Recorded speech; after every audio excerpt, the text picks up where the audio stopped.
Hey everyone, welcome back to our creative affair. How you doing, Len? I'm well. How are you? Awesome. Yeah, It's always so exciting to be back, isn't it? I know. And it was so fun to record the episode last week with Michael. So if you guys haven't listened to that one, the one with our guest, Michael O'Neill, go back and listen to that one too. But listen to us talk today first. Get some new ideas. It was so exciting. It's motivated us to do lots more with other people, hasn't it, Brie? Yes, totally. So yeah, we're excited. We've got some plans. So super fun. And we are always loving doing this. If we didn't love doing it, then we probably wouldn't do it. So as long as it's fun, yeah, right. As long as it's fun and our creative ideas keep flowing, then we are here. We are in it. So today we are going to talk about, we have a whole list of ideas, and Len and I were discussing, we write down all of these ideas in our notes. And sometimes I think, didn't we have a couple of times ago, we were talking and you were like, oh, I just wrote down 2. So yes, I'm doing it all the time. I know. We always have new ideas while we're discussing, and that's a really beautiful thing. So today we're going to talk about the question, who do you make art for? So, who do you make art for, Len? Oh, I'm glad you asked. Well, actually, honestly, that's a scary question, Brie, because Right? you have to be honest with yourself when you do this. And I can say, with a wave of my hand, my art's much better when I make it for myself. And isn't it wonderful to be so immersed in your art? And it's all about me, me, me. And when I don't think about my audience, my work seems to be so much better. But I do have to admit and be honest that I get such a kick out of showing people my work. And I think to say that it's only for me is wrong, and that there's actually more to it than a one-sided answer. And at different times in my life, I've had quite different approaches to art making by having different focuses while I'm making it in that same process. Yeah, if I had to be honest, I feel similar. I feel in a similar way to you. I love making photographs, and right now my art is my photography, but that's not, and this is for you too. That's not the only kind of art we've ever done or will ever do, right? Is photography. But I do it a lot for myself. And I have to say, like, when I go out to make photographs, it's a lot for me because I know how I'm going to feel. It's like an emotional reward. Like, I know how I'm going to feel when I'm out, doing it. Like we talk about the passion, like this is called a creative affair. We talk about the passion of creating art. And that is a lot for me anyway, of what it's about, is feeling that desire to go out and the adrenaline when I'm doing it, and all of the emotions that come with it, even sometimes like disappointment and frustration. But a lot of it is for me. And then there's that other facet where I do want to share, like, sometimes when I'm making my work, and it is for me, but when I'm making it, I'm like, oh, I can't wait to share this with other people, or I can't wait. I've even thought this about you, Len. I'm like, oh, I can't wait to go show Len this photograph. Well, maybe what's happening there is that you're separating the making it for, as I am too, and the enjoyment of showing people, isn't it? And so the two go hand in hand. One of the things that I don't know frustrates me about this question is that I remember a time And this was when I was planning my gallery and I was running around and I was chasing location names. And I remember wanting to hashtag, well, I suppose that's in more of a modern language, and this is nearly 20, 30 years ago. I wanted to have a photograph of Lura Falls, of Katoomba Falls, of Bridalveil Falls, and it was as a name chasing exercise that I wanted. And I wanted my photographs not to be like everyone else's, but I was methodically planning locations based on titles for an audience to have them in a gallery. While I was out and it sort of gave me direction in terms of where to go and what to do things. But I actually walked past thousands of beautiful photographs because I had my blinkers on and I was so focused on this little goal that I'd set, which was around photographing a place to be easy to find in a search or to, cover a breadth of a location. And as I opened my gallery and then I was in my gallery selling my work, I noticed what sort of work also started to sell. And then that influenced where I was taking my work. And then I started to try and make work that I thought would sell. And this is where I really noticed the downward spiral in my work.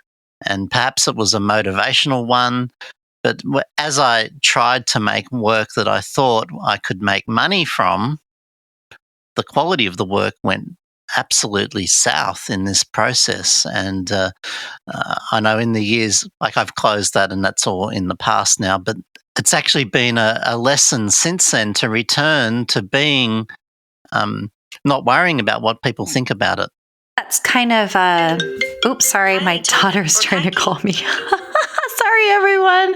We're not going to cut that out, are we? I just turned off my phone. It's right in front of me. I think it's kind of a double-edged sword because I think this is so personal. Because for you saw I think your it sounds to me like your satisfaction with what you were producing went down as you were doing things that weren't what you inherently wanted to do. But I think there are a lot of people that make photographs or art or whatever you're going to make because it sells, because you want to sell it. And to be honest, I think being honest about why you do it is really important. And it could be that some of us make art because it sells. Like this is the work I make that I'm going to sell. And this is my special work that I'm making that I might not really show anyone because nobody cares about it but me, And so there are so many different kinds of motivations. I think it is important to be honest and recognize those. And because when we are honest with ourselves, then we can start doing the work that really means something to us, I think. I don't think that making work to sell is a problem. No, it was just a problem for me. Right, exactly. Yes.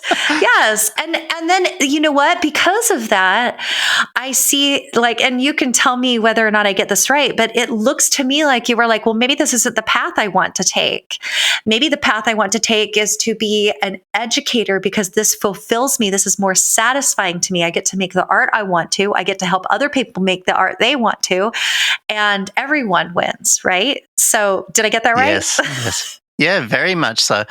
There was a moment in my life where I started to become a professional photographer and do professional photography shoots and portrait sittings for people. And I was commissioned by, for example, the Lura Main Street Committee to do a portfolio of the town. I was commissioned to do portraits of people, and I didn't enjoy it. I didn't enjoy working to someone else's brief and trying to have to perform under those particular circumstances. And actually figuring that out at that point and being able to steer away from it was incredibly helpful. And I'm sure that I have the skills and the drive to be successful in things that I'm focused and want to do. But I didn't find that I enjoyed working in that particular way. This way that I've ended up in, which is, yes, creating a financial security through education and getting such a reward through teaching, has actually led me to creative freedom and this ability to be able to produce work for my own enjoyment and not worry about what the audience thinks about it anymore. And that has been one of the most liberating and beautiful steps for me, is to stop thinking about the audience, but to still enjoy the audience when it comes along and that people absolutely love the work.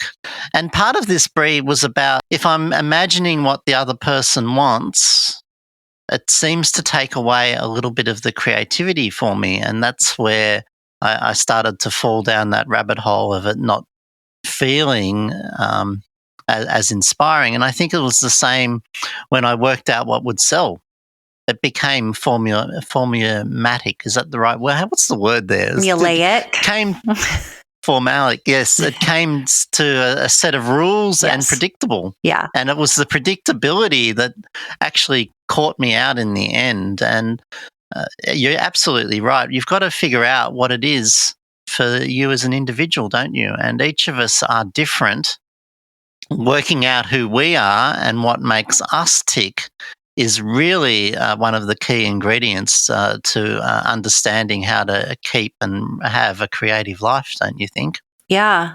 I talk not a lot, but I have talked about, having that creative spirit, that inherent creativity that drives us to do, whatever we do, whatever we create.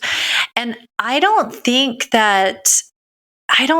all of those things that you talk about, like if you want to sell your work or, make photography that you love, or I'm sorry, not even photography, but art that you love, I don't think those have to all be the same. I think you can separate out different ways, like different reasons why you do art. We know some of the great artists started by doing commissions, and so, portrait painters, right? And then they would make art that was distinctly theirs, the things that they wanted to do, because doing the commissions made it so that they could make the things that they wanted to do. I don't think that either of those have to be, I don't think we have to choose one or the other. Does that make sense? I make art for me because I don't need to personally in my life, I don't need to support myself with my photography, right? But if I did, I would be choosing some other things, but I would still be making the work that I wanted to make on the side. And I don't know that I would hate doing the other work. Like if I decided I really needed to do like real estate photography, totally a different genre.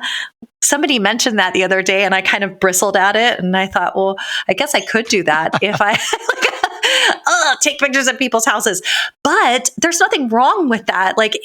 And some people find it interesting and challenging, and they're always looking for new ways to do this stuff. So I just think it's super interesting that we all make work for different reasons. And it could even be like we want to gift it to somebody. I think we wrote down here, like, gift it.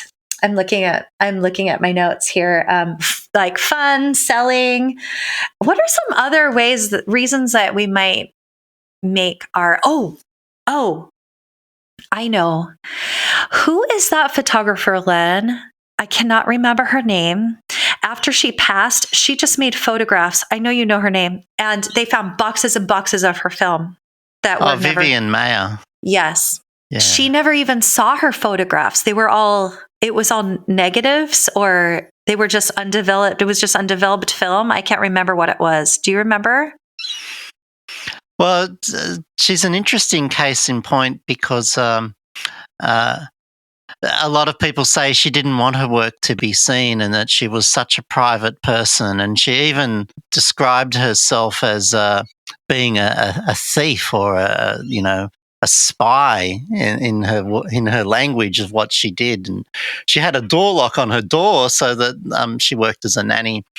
People couldn't actually even get in and touch her things. Um, and it's hypothesized that she didn't want her work being seen.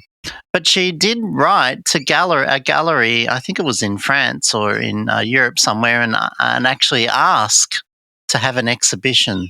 So I think that her driver and the reality and actually what she could do and her obsession all mixed in together. And we, someone posthumously make so many assumptions about who she was and what she was doing, and we really don't know what her drive is. I had a really interesting conversation about this with a friend of mine, Michelle, many years ago, and she's a lithographer.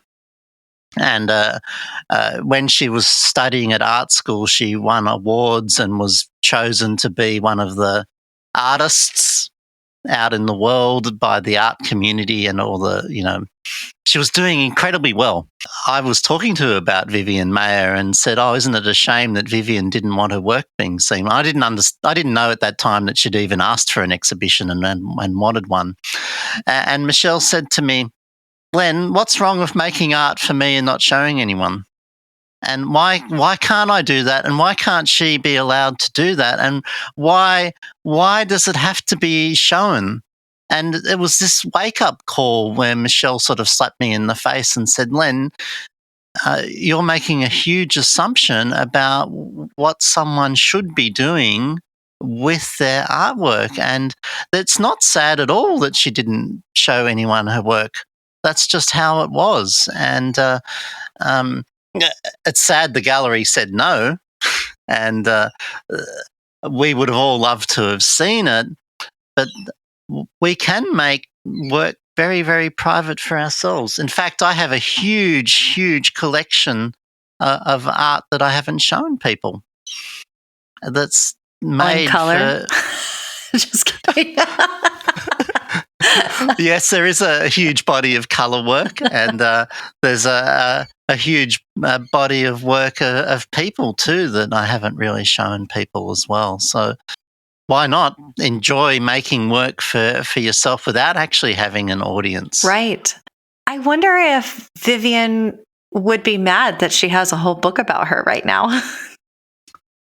Well, many books and so many Right. exhibitions, and people are taking financial advantage of her work. And it was incredible.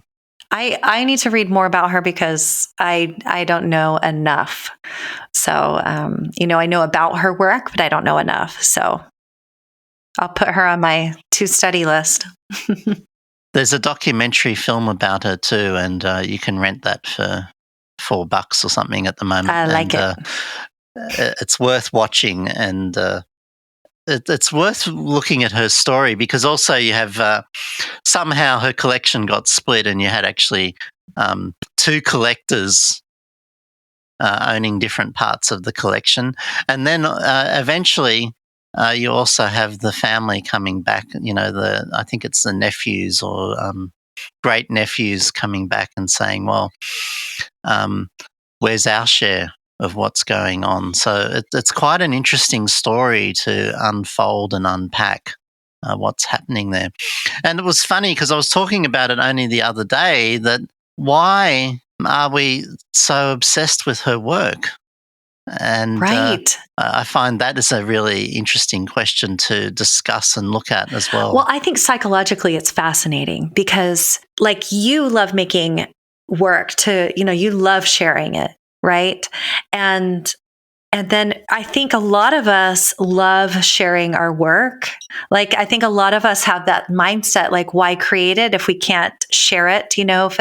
If we print something and it's tangible, or we paint something, and she just didn't, like, it wasn't in the world. And I think we're intrigued by this idea that we could create things that aren't put out to the world, like purely maybe even for our own satisfaction, that no one sees. And it's kind of it is definitely like a conundrum. Like, why create something that's beautiful, or maybe that we perceive to be beautiful, right? Because everyone has their idea. We'll probably talk about this in another episode. I do have some feelings and thoughts about this because your perception of me is that I share all my work. No, and I that, don't think so. No, I know you have a body of work that we don't share. And I have a body of work that I don't share either. I'm also I'm fearful of sharing my work, and it's really funny. Like I hang an exhibition, and at that last minute, I back off on the marketing. Like, I don't know what the hell's going on with my psychology there, but there's a little bit of fear about being successful or being critiqued publicly, or it's a really interesting playoff that goes on in the mind. And like, I can understand how scary it is to put your work out into the public domain. For sure. It is. And you sort of, you can pull back. I know when I'm going to post a photograph that actually choosing it can take longer than any other part of that process is wandering through, like, oh, what should I show someone today? And then sometimes the fear of even doing that means that a week goes past before you put up another image to share. And it's not as if I'm lacking of images to show, but the decision making and also, some sort of long, deep-seated doubt about the worth of the work gets in the way. Yeah, I think we all have similar, well, if it's not similar, we all have some, I call it mind drama. And it's really emotional energy that we expend on thinking about all of these things, whether it's to share it or, what we think our work is worth and all of that. So we could figure out what's going on with you, Lynn. 100%. Oh, that's we'll good. just schedule a Zoom session. I want to say too, on a personal note, that you just sent me today. This is a personal, really fresh personal story, but and we've kind of drifted a little bit from our original topic. But you asked me to submit some work to Lynn's journal, and I have so many thoughts about submitting this work, because this is work that I personally love, that I actually don't know that is, I don't think it has to be everybody's cup of tea, but I'm actually I'm kind of nervous about showing it to the world. I mean, I see, you sent me that video of, you were just flipping through the journal because it's been printed. Was that the proof? Oh, no, it's the final. Today, Claire and I posted out, so you'll soon have it in your hands. I'm so excited. And it's absolutely beautiful, Brie. Okay, I'm excited, but here's the thing is, I think this is my first time having multiple images in like a published, in something that's published. And I do have some like doubts, like, how much do I like it? Will other people like it? And why did I make this work? I mean, I have some real like reservations about sharing this, really, because this work really is very personal for me. And so it's probably not a big deal, but also because it's so personal, because this work is stuff that I love. Like, this is stuff that I created with that, we talked about, I say that creative spirit, that inherent creativity. This is like me. And so I think when we're putting ourselves out there to, like, it's like burying our souls for people to see when we do this. And I think that's part of the hesitation, do people like my work kind of equals, do people like me? And so, so why did I make all that? I made it purely for me. And then there's a little bit of a barrier to sharing it. So you just luckily I just did it really fast and sent it to you. So I didn't have time to think about it. So anyway, that's just a little bit of a personal story, but I loved making that work. for me and purely for me. I didn't even know if I would ever share it with anyone, you know? Well, it's absolutely beautiful. And if you haven't already got a copy of Len's journal volume 2, issue 4, and it's the last one for this year, there's a handful left because it's limited edition. And then once it's sold out, it's gone. But this really, everyone I showed it to, Brie, loved it. So my ego, I like it, thanks. Our designer who designs the magazine says it's the most gorgeous set of images, and they're purple, so that gets me in straight away and as pink. well. They're all these beautiful desert pastels. I just love. But this is the point of this conversation: is who do you make art for? Mm-hmm. And when we do make it for this purely for ourselves, there's quite a bit of magic in there, isn't there? And it's an interesting discussion because it can feel indulgent, and we talked about in our creative indulgence, and it can feel a little bit selfish and very special, and it can also have this little wall and fear about showing it to other people. And sometimes when we make work, we go, oh, everyone's going to love this, and we put it out there. And sometimes we actually make work specifically to show other people.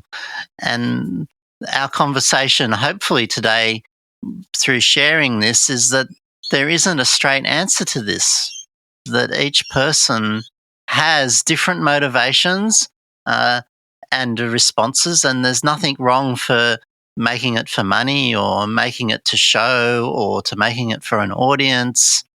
But what is really important, though, is that you are personally connected to it emotionally, isn't it? Yes. And I'll say this last before we go is even if you're making work like to sell, like I talked about, like real estate photography or something that's commissioned or whatever, something that, you need to put out there. And if you make that kind of work and you don't feel connected to it, I hope that at some time that you are making some kind of work that you feel extremely connected to. And if you're not, I urge you to go figure out what that is and then do it. So there's that.